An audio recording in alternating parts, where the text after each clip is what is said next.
Welcome to the New Books Network.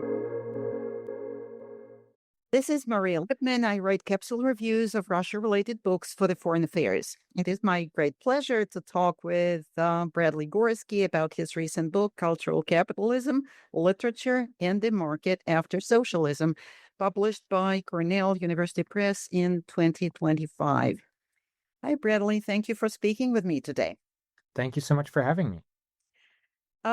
So Russian literature has been for a very, very long time of special attraction to foreign readers.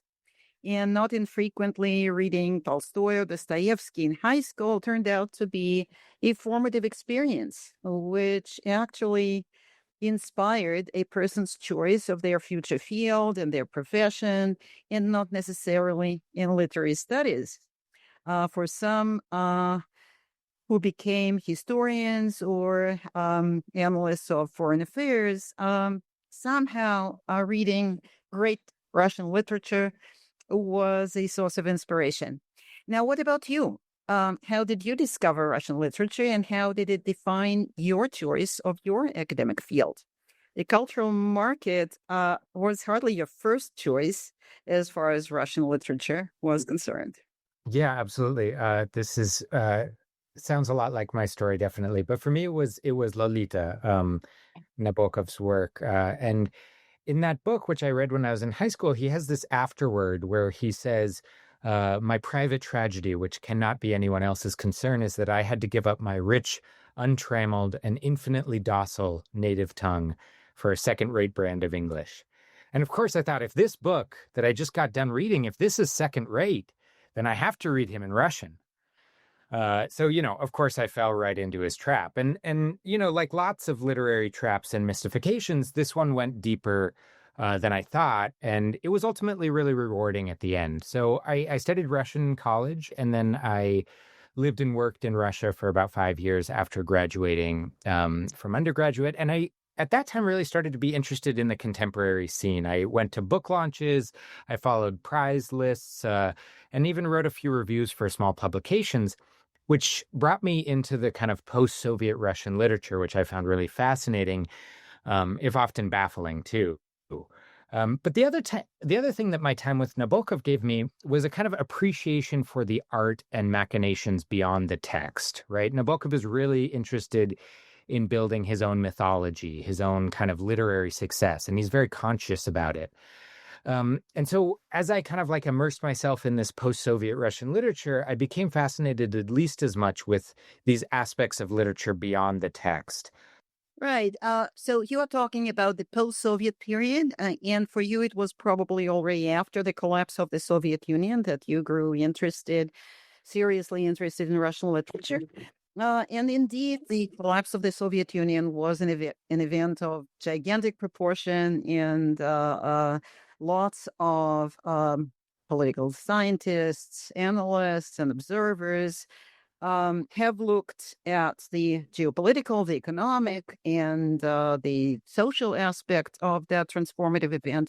But it seems that the cultural aspect of the impact of the collapse of the Soviet Union has been paid much less attention. Is that right? I think that that is probably right. I think the first wave of interest was really on the political and economic side. But there's been a lot of really interesting work on the cultural aspect of the transition and the post-Soviet years in the last several years. So I think that this has been a revived area of interest, and that's where I really came in. The culture is obviously huge. There's a ton of things going on in the culture, but literature specifically, I think, underwent an enormous amount of changes that imbricated with the political and the economic, but also redounded into literature, its forms, its meaning-making capabilities, and how it developed and how it was received by the Russian public. So I wanted to not only think about the culture as this aspect of the post-Soviet transition that I think is getting a lot more attention recently, but think about it specifically in literature as this, large and important, but relatively narrow aspect of culture at large. Yeah, I think we will talk about that in more detail a little later, but let me ask you a more general question. The early post-Soviet Russia, especially the early ones, I'm talking about 1990s, sought to imitate and to emulate the West in so many different spheres, in pop culture, in finance, in fast food, in fashion. And of course, even the framers of the Russian Constitution were inspired by the charters such as the American Constitution or the French Constitution. So this somehow implied a recognition that Russia had to catch up. It was somehow behind. This was certainly not true of literature, not the great literature. But maybe there was something to it if we look at the mass literature and various genres there.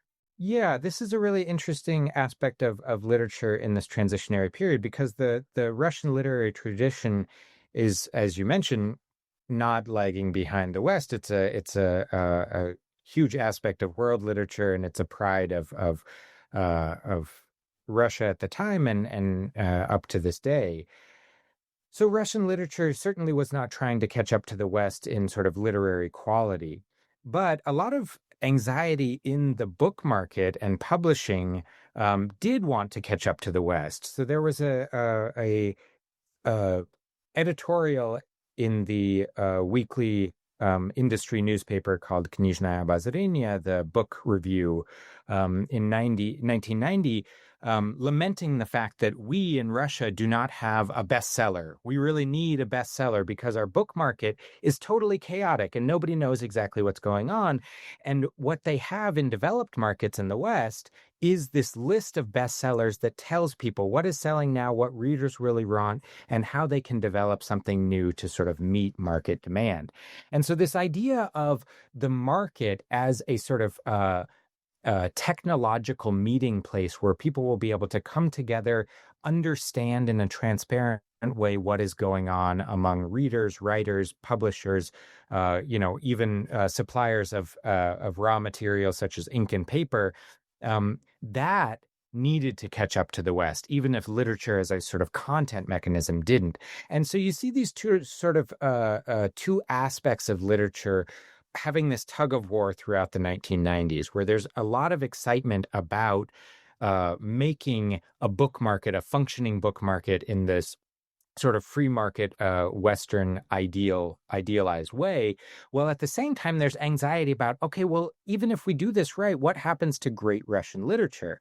So you get throughout the 90s different sort of formations that come together. One in 1993, a bunch of concerned publishers and writers come together and organize a international conference in defense of the book. Is what they call it. And this was a big thing in Moscow. And it was designed to come up with policy solutions that would protect this very special part of Russian culture, right? Russian literature from the ravages of the market. So it wouldn't just turn into sort of the pulp fiction that characterizes book markets the world over. And they came up with solutions, including tax breaks for publishers printing intellectual content, protections for the book industry as a whole, but no one really listened. The Yeltsin administration sent a delegate, but nothing was done. None of their adoptions were adopted, none of their suggestions were adopted. So you can see how this kind of anxiety between the push of the book market to form this sort of like Western market, but nevertheless to protect our great tradition of Russian literature comes really in at this time period here as well. And in a different part of the book, in chapter 4, I talk about international circulation. So I talk about some of the most successful Russian authors abroad. And there, I found that even the most internationally successful Russian authors, they think of themselves often as kind of Russian first and foremost. So in this chapter, we see how, authors have this great success abroad, but what they really want is to bring that back home to be successful within the great tradition of Russian literature. And I argue that this really challenges some of the models of world literature advanced by scholars such as Pascal Casanova, who think that the sort of center of literary consecration is places like Paris or London or New York. But the Moscow authors, even as they have success there, they're really interested in bringing that success back home. So once again, we have this sort of like tension between a world literary market that should be sort of this frictionless exchange of cultural goods, and a stubborn and long-lasting belief in the greatness of Russian literature as a sort of distinct national tradition. Yeah, fascinating. But I still would like you to talk about the advent of the market. Your book opens with a description of just how revolutionary the changes were and how chaotic. So, would you please talk about that? What did the advent of the market mean? The withdrawal of state control, its replacement by the consumer demand. Please talk about that. The early, I think we mean the early to mid 1990s. Yeah, absolutely. And this is, as you mentioned, really the subject of the first chapter of the book. And there I talk about really everything from paper prices to piracy to the breakdown of retail distribution networks, which was a state-run thing in the Soviet Union, as everything else was, and had to be privatized through a long and agonistic process, all the way up until the rise of Russia's first bestseller lists. And the point that I try to make here is that it was a really chaotic churn of all these changes. And it really revealed how complex this process is of getting a book from an author writing a manuscript to the readers. And has so many moving parts that when they're stable and when they're state controlled, as they were in the Soviet Union, become almost invisible. But when they undergo these enormous changes, they really become visible and palpable and chaotic in ways that were previously unexpected to a lot of the authors. And not only authors, publishers, I think maybe often first and foremost. So I actually have a couple of epigraphs in the very beginning of the book where we have publishers talking about these changes. And one of the things that I found really fascinating about doing this book is the way that they see capitalism is totally different from the way that I, as an American growing up more or less at the end of history, had understood capitalism, right? They see it as something totally new, totally different, and really difficult to understand, instead of this sort of idea of capitalism as the way things ought to be, this sort of state of freedom without constraints, or the natural way of the world. So Boris Stein, who is a publisher writing in 1991, talks about these changes in a really sort of counterintuitive way. He writes, "Thus ended the serene time of the Great Independence," the Great Independence being the time of the Soviet Union. "The independence of print runs from the reader, of prices from the cost of paper, of author payments from content. The time of the great independence had ended, and the time of the great bacchanale of the book market began." So Stein, of course, is being a little tongue-in-cheek here, but what he's expressing, I think, is real. And I heard it from a lot of different informants in my research in a lot of different ways. So capitalism lifted censorship, sure. So there's this aspect of freedom or independence, but it actually meant that you as a publisher had a lot more to keep track of. So instead of receiving directives from above, tranches of paper from the state paper producer, and numbers of the print runs that you had to put out, you had to keep track of this constant negotiation between authors, raw materials, distribution networks, advertising, sales, and so much more that now was part of that, great bacchanale that he calls for in the book market. So, in other words, capitalism, when it's not the background noise of your life, and it wasn't for all these late Soviet actors, it starts looking a lot different. It looks complicated, chaotic, decentralized. And this is where the rise of the bestseller starts to come in. The 1990s needed some kind of centralized way to understand what was going on in this book market. And bestseller lists promised to play that role. But as I show in this first chapter, no sooner had they sort of become this kind of central node in the networks of post-Soviet literature, then they became this kind of like site of manipulation, play, and even literary innovation. So I think that this, again, shows this role of the technical side of literature being totally inseparable from the sort of meaning making side of literature as well. Right. And I mean, the transition was really swift and really dramatic. And I would like you, this is in the book, and this is what I admire a great deal in the book. Could you give a sense, maybe even a numerical sense, of what happened to book publishers, to the book market? And you use this word chaotic when you were answering my previous question.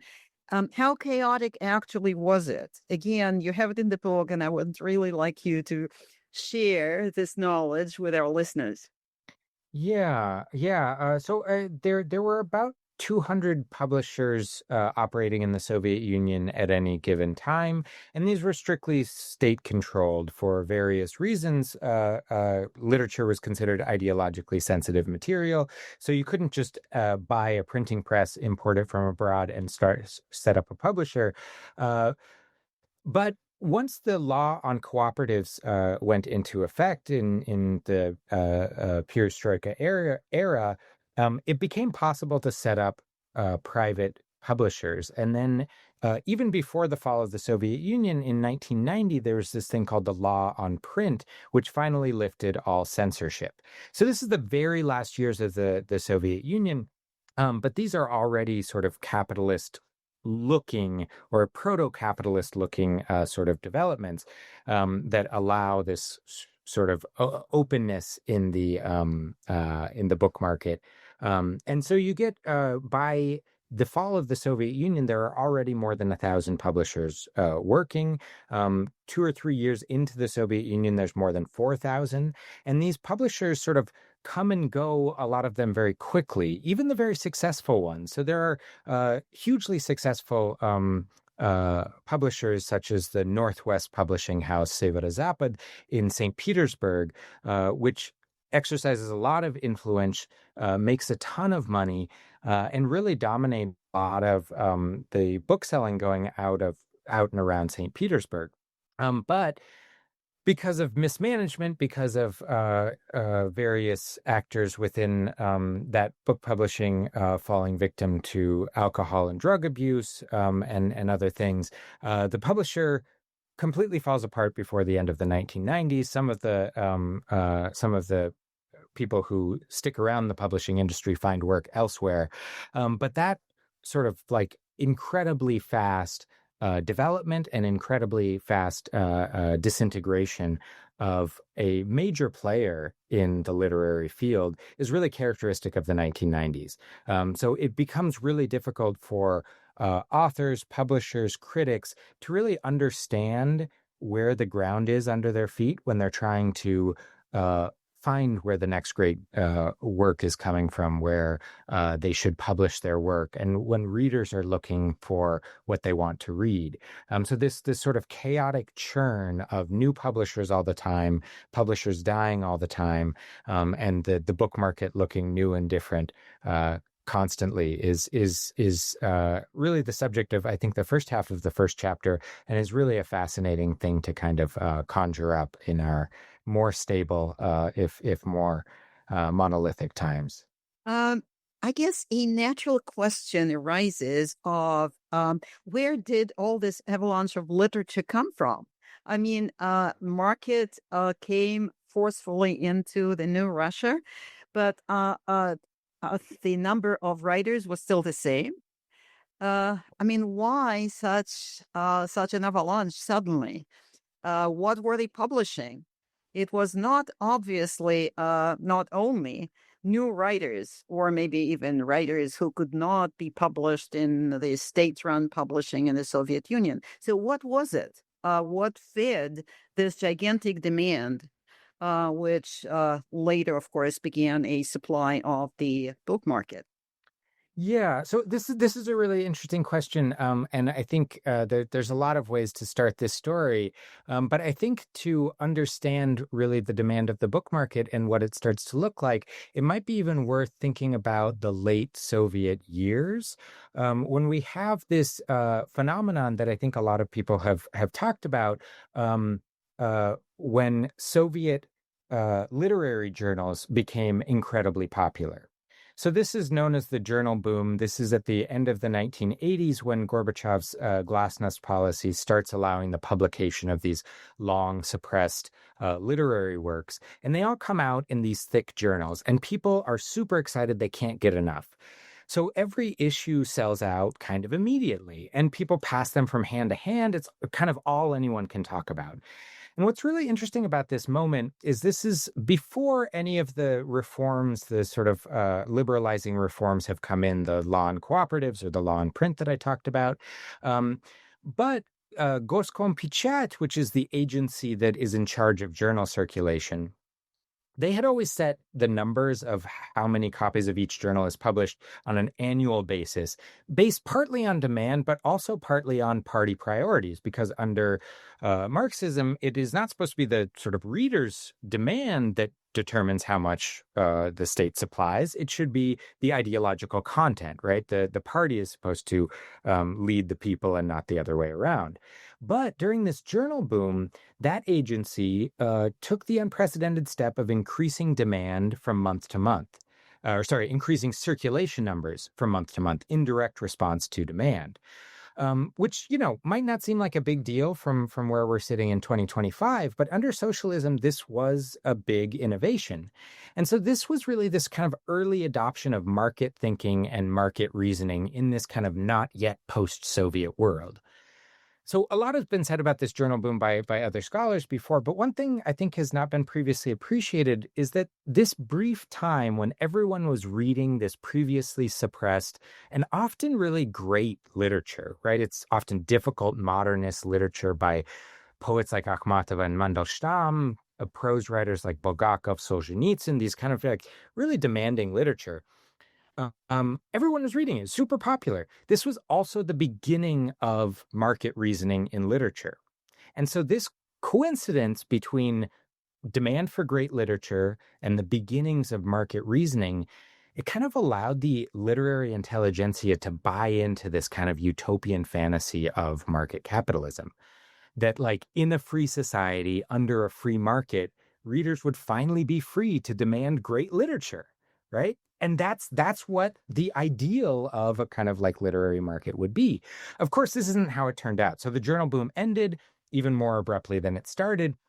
And soon all this translated pulp, self-help, celebrity biographies, all of this stuff kind of took over the demand.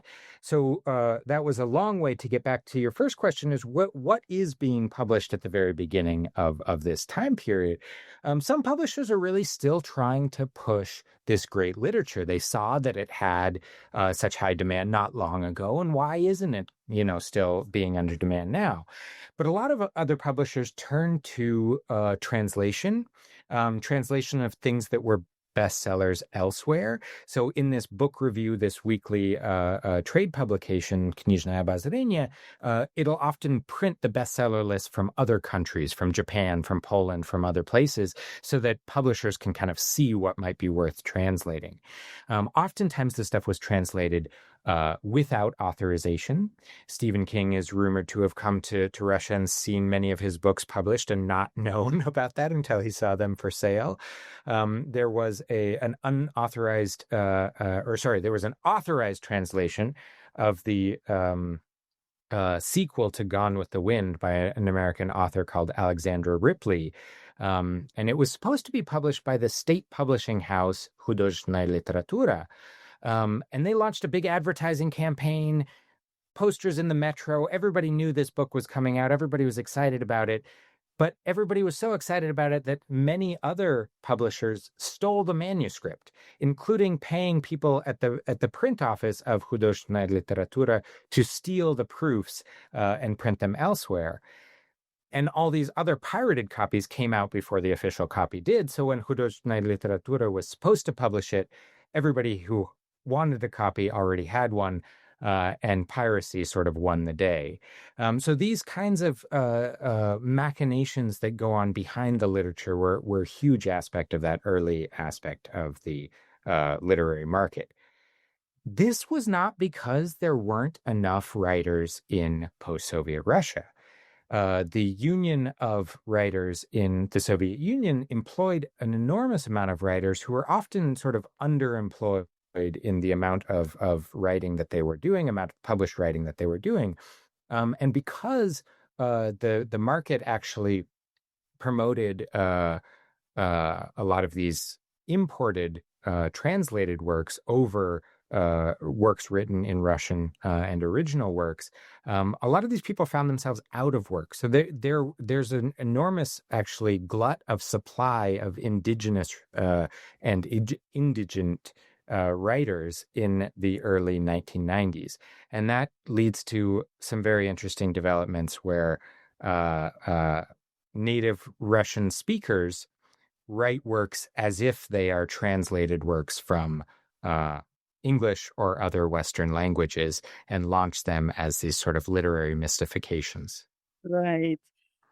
So let's get back to the bestseller. Of course, you mentioned the emergence and indeed an obsession of bestseller during the same early post-communist period.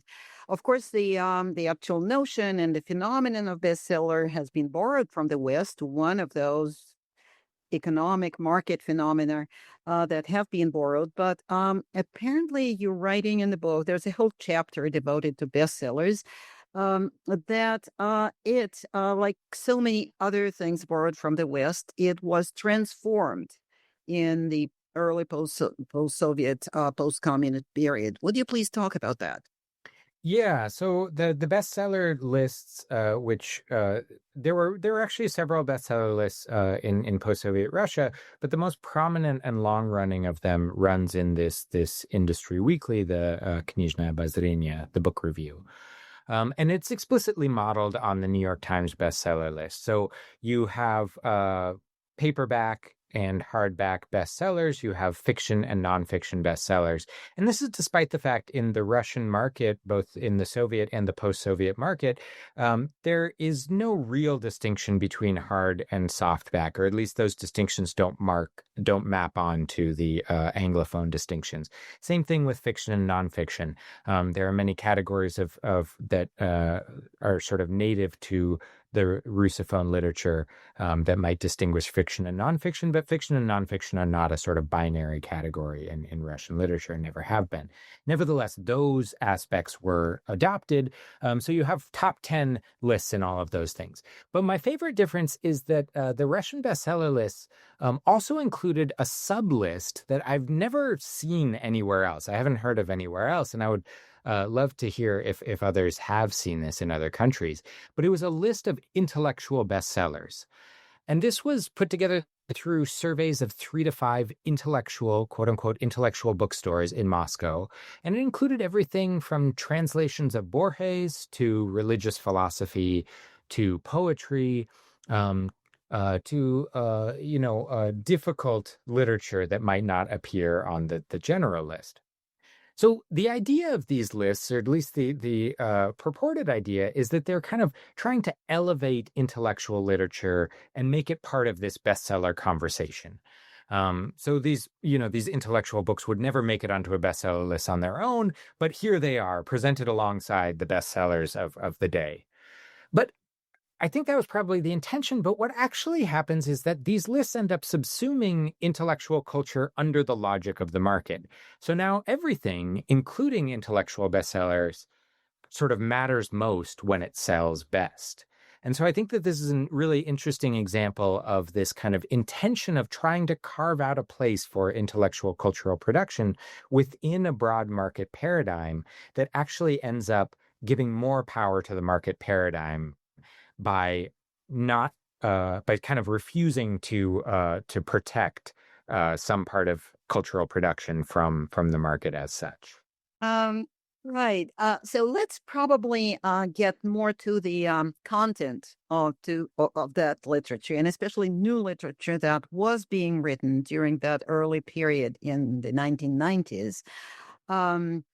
So in your book, you're writing about the influence of the advent of the market and the hopes laid on the market as a good thing.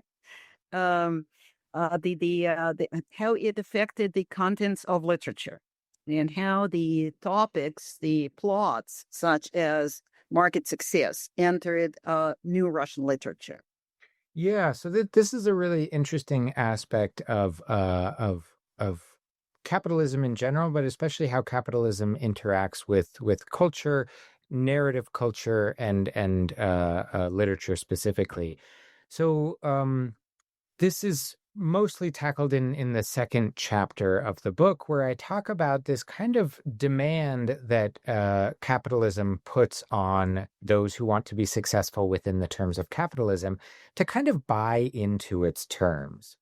And so that means that success and market success, selling well, ought to be a good thing. And this doesn't seem like a giant leap to make, but in a lot of literature and literary context and artistic context as well, playing too much to the market can have the ring of selling out. But in a market paradigm, you want to be able to sell without kind of selling out.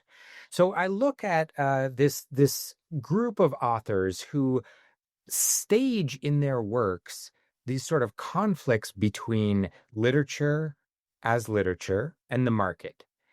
And I analyze these texts by kind of trying to see how maybe these texts come to a rapprochement, a kind of agreement, begrudging at times, winking at times, ironic at times, sometimes fully sincere, between the demands of literature and the demands of the market itself. So the first book that I look at is something that has not been translated into English and probably nobody has read outside of a few lovers of post-Soviet detective novels. And this is a series of detective novels by Roman Arbitman, who was writing under the pseudonym Lev Gorski. And he writes this series of detective novels, but the interesting thing about this is they are set in the book world. And the book world is a world where things get a little dangerous at times, but it's not a typical backdrop for detective novels. But he comes up with this world where it is kind of clash between, or a kind of mixture, pastiche of sort of 1990s criminal underworld and the 1990s book market. And in this world, his main character solves crime. And his main character comes into this world because he used to be a police detective, but he had walked by a bookstall at one point and couldn't resist stopping to buy a book. And he realizes his real calling is in the book world. He's a real bibliophile. He loves books, but he also loves being a detective. So this character is actually the one who bridges these two worlds more than anybody else. And what the first book in this series is a vast conspiracy, as all of these detective novels end up being, where some nefarious source has replaced all the deputies to the State Duma with doppelgangers. So everybody in this book is doubled. Everybody is not who they seem. Everybody is kind of has a mask on that needs to be unmasked by this detective. But the detective himself is the only one who is real. He's the only one with a stable identity. And so I analyze this kind of, pulpy plot by suggesting that he is real because he is the one who can sort of straddle these two worlds. He has one foot in the world of this criminal underworld of the 1990s and one foot in real literature. And by the end of the book, he ends up solving the crime, of course, and addressing all the needs of the genre that he is in. But he, in the sort of falling action at the last pages of the novel, he meets up with his friend, who is the proprietor of a bookshop called Yevgeny Onegin, and he has tea in the Eugene Onegin bookshop. So this detective who has been swashbuckling and solving crimes throughout this novel ends up doing this for sort of very tame and intelligentsia literary task of having tea with his friend in a bookshop. So this is the kind of thing that I think gets encoded into even the pulp fiction that happens at this time. But some more prominent authors, such as Boris Akunin, take a lot of the tropes of pulp fiction, detective novels, but implant them in a world that is woven from fabrics drawn from the great literary tradition of Russian 19th century realism. And he does this kind of clash in a different way, where you have a lot of the sort of like aspects of literature from one side and aspects of literature from the other side, and they get woven together in a way that I think clashes throughout the world of his novels as well. So I think that all of these authors are kind of staging a collision between these two forces that are real important forces of their lives as authors who are both conscious of their positionality within Russian literature as a tradition, but also have to deal with the realities of the capitalist book market. So as authors, they are constantly sort of navigating between these two traditions. And I argue in this chapter that in many of these major works, they try to sort of externalize that collision that they feel in their everyday lives into these works in really interesting ways, in ways that create new forms of literature, as Akunin does, or create new forms of authorial sort of behavior, as Viktor Pelevin does when he does something, I think, similar in his 1999 work, Generation P. Yeah, I hope you will talk more about Pelevin, who happens to be a very interesting figure in the Russian literature, and you have a lot about him in the book. But I would like to dwell a little bit longer on this issue of how market is embraced in literature. In the book, you quote Boris Dubin, who unfortunately is no longer alive, but I think that he was one of the most insightful observers of the developments in the Russian society and in the Russian culture in the early post-communist period. You quote him as saying that what is going on, one of the phenomena in the current Russian literature is that there is appearing a Russian version of the American success story. So what you were describing, as applies to Akunin and Arbitman and maybe some others, was something like a tongue-in-cheek. But what Dubin is talking about is not about tongue-in-cheek.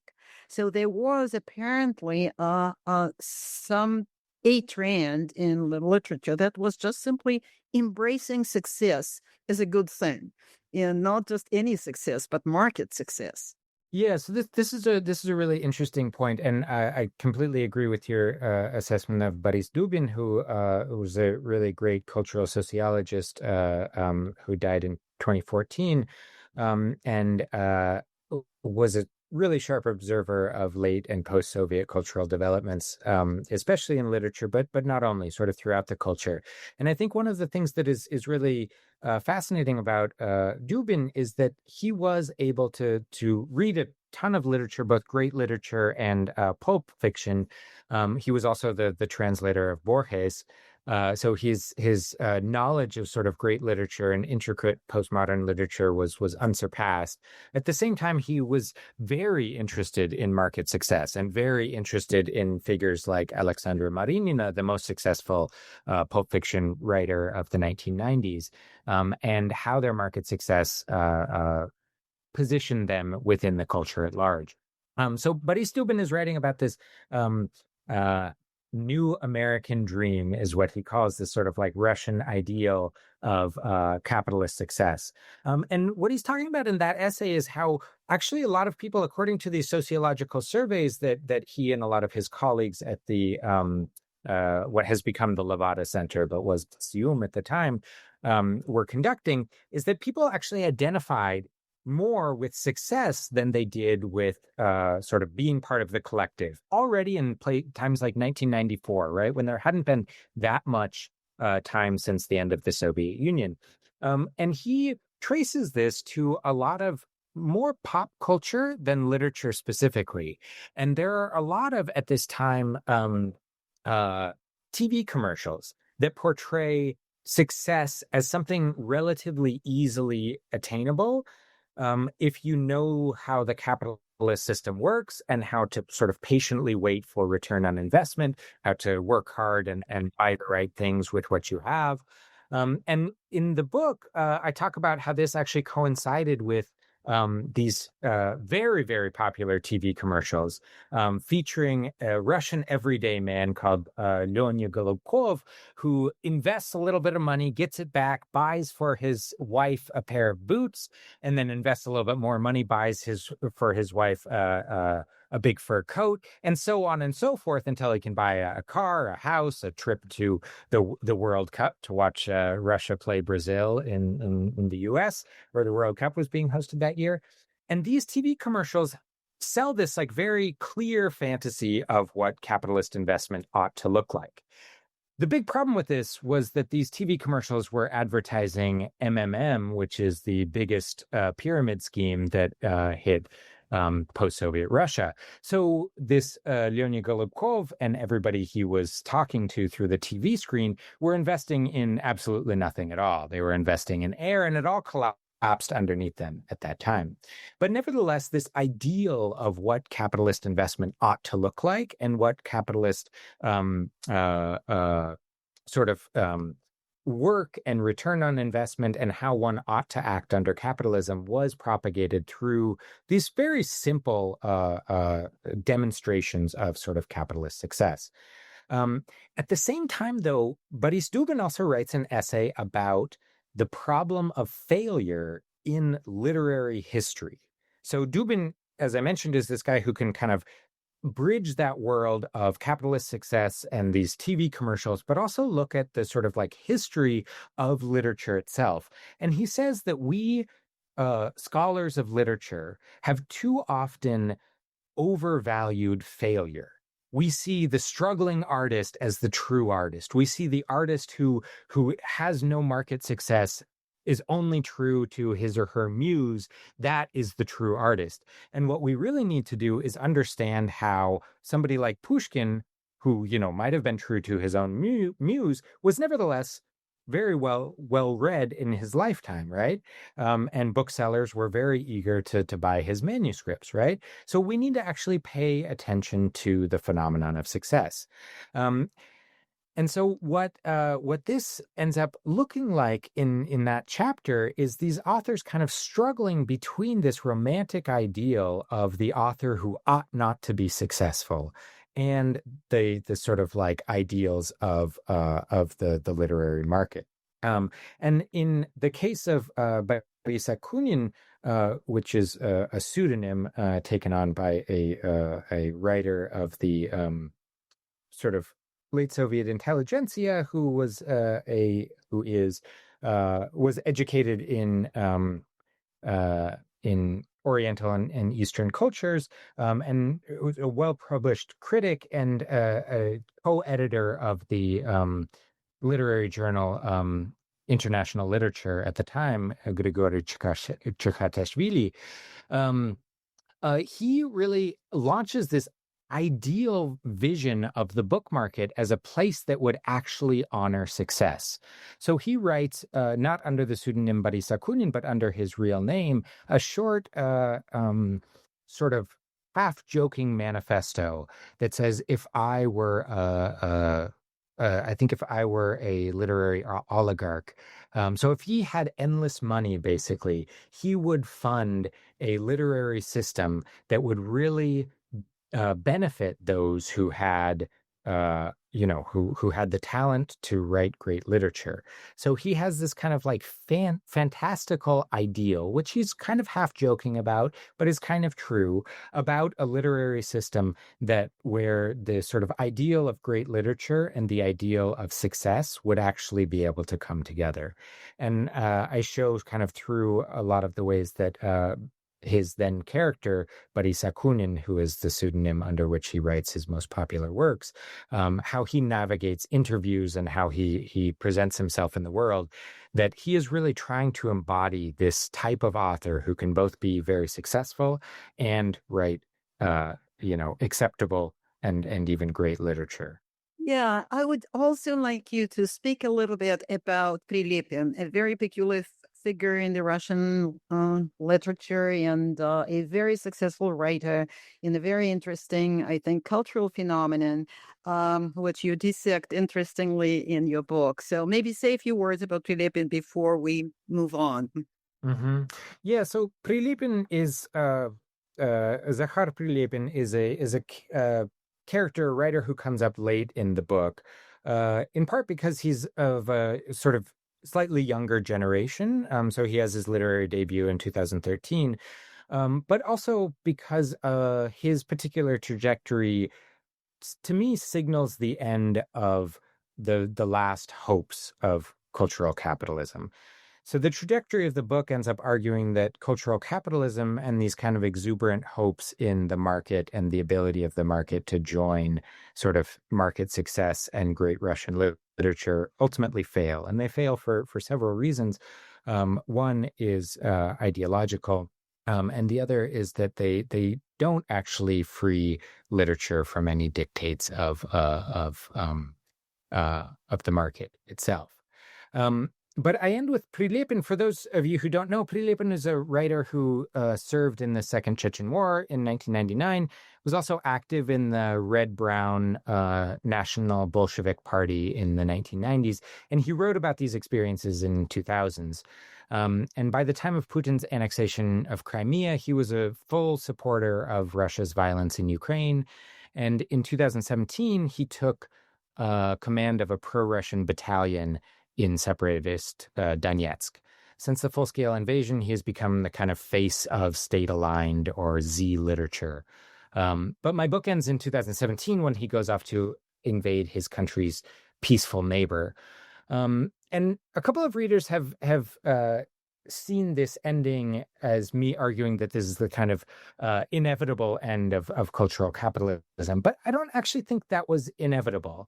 I think Prilepin is an extraordinarily talented writer, an extraordinarily talented self-promoter, and an extraordinarily odious human being. And I don't think those two tendencies had to come together in a single author in the early 2000s. So let me sketch out a little bit why I think the failure of cultural capitalism could have gone differently, and at the same time, why I think it went the way that it did.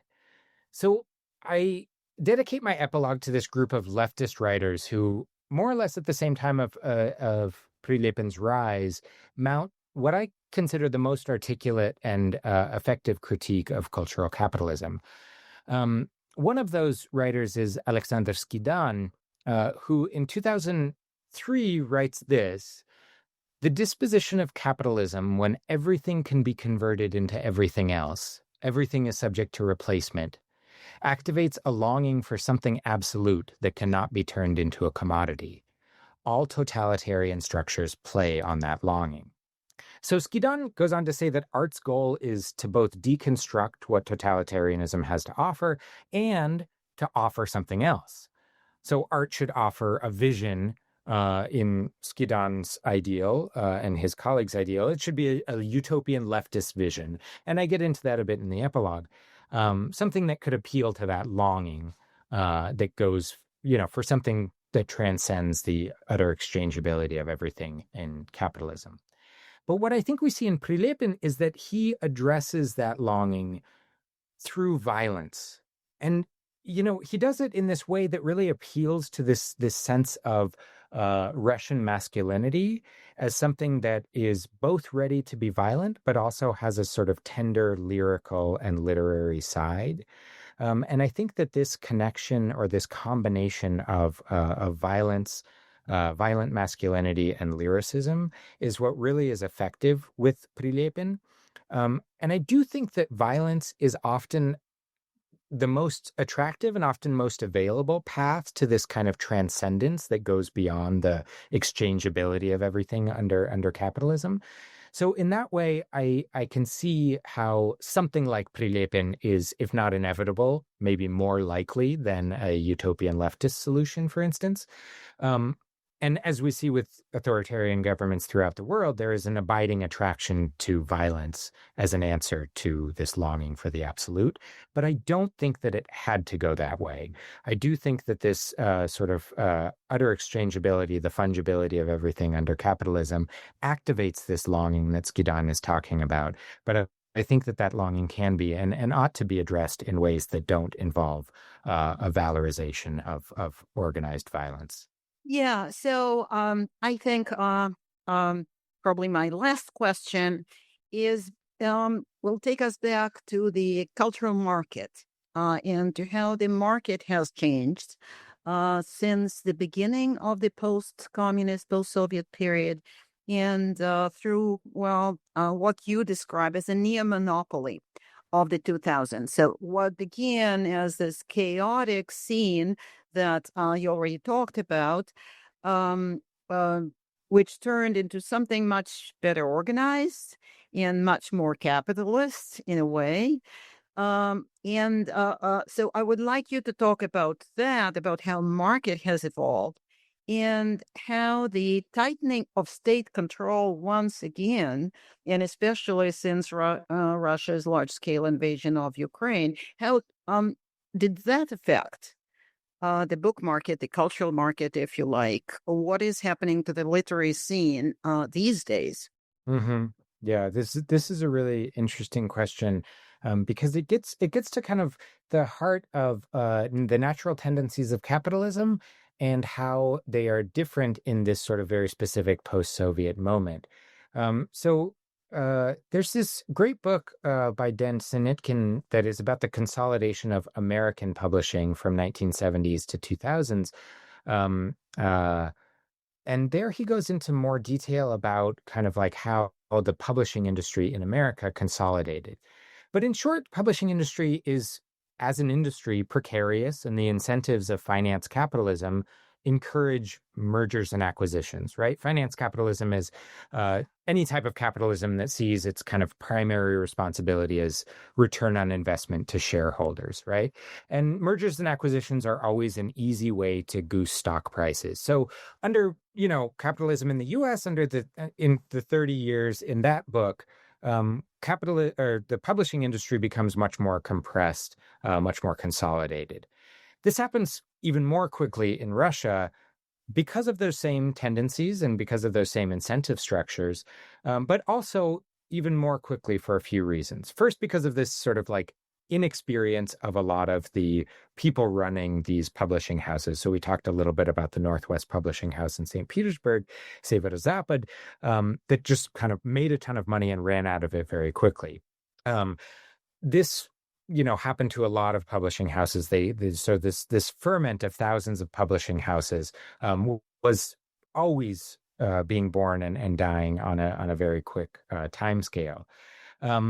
But even more serious outfits like Vagrius, for instance, which was this sort of like center of intellectual publishing throughout much of the 90s, perhaps the most prestigious house of the early post-Soviet years, it fell into hard times as the book market contracted in 2000s, and it was eventually bought by Exmo, and then AST, and Exmo then merged in 2012 to become basically a monopoly.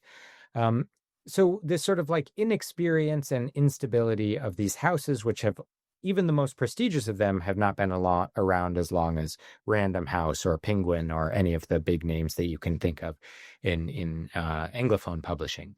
But the second reason is the state. So antitrust legislation or litigation, which is often unsuccessful in the Anglophone world at stopping mergers, nevertheless slows the whole process down. Every large acquisition needs approval. There's a lot of litigation that goes around that. There was very little antitrust state apparatus throughout the 1990s. So these acquisitions come very quickly if the smaller houses don't just entirely die. And by the mid-2000s, the state or state-adjacent entities such as Gazprom Media Holding, they become major investors in these houses that would eventually hold the duopoly and then the monopoly. So the state becomes involved not only by having a hands-off approach to this wild 90s capitalism, but then becoming investors in some of the biggest houses that end up being monopolies. And so by 2012, you have basically a monopoly of trade publishing. So IST Exmo, which is now one publisher, owns more than half of the book publishing market today in Russia, and the second biggest publisher is the textbook publisher Prasveshchenia. So it's not really even operating in the same market. It's also largely state controlled. And so if you're looking at literature, basically all literature, fiction, nonfiction, is published through this one state adjacent monopoly. And what's really interesting about that, I think, to me, is that this comes about largely through the sort of natural mechanisms of capitalism. But then when you get a increasingly authoritarian state, as you do after 2012, which coincidentally is both the beginning of Putin's crackdown in his third term on things like international NGOs and LGBTQ expression, it is also, coincidentally, the date of the monopoly merger between AST and Exmo. And when there's a full-scale invasion in 2022, and you need to take undesirable authors off the market because they are no longer to be sold in Russia, it is very convenient to have a single monolithic monopoly that controls not only all publishing, but controls a lot of the retail outlets. So it owns a lot of the bookstores. It controls a lot of the distribution networks, including online bookstores like Ozon, also owned by AST Exmo. So you get this huge monolithic company which comes out of wild capitalism, kind of unconstrained capitalism, but ends up being an extremely useful tool for an authoritarian state. And in this sense, we get this new collaboration, this new symbiosis between state control, state power, and capitalism.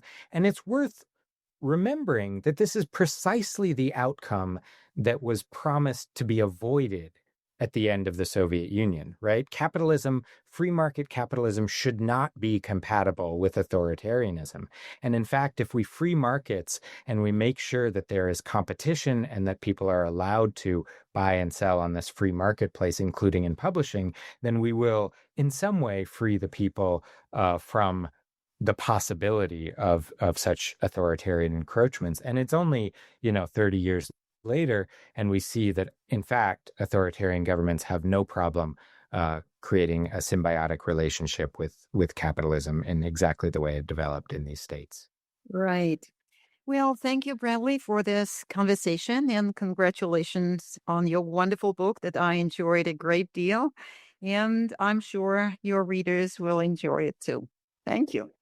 Thank you so much.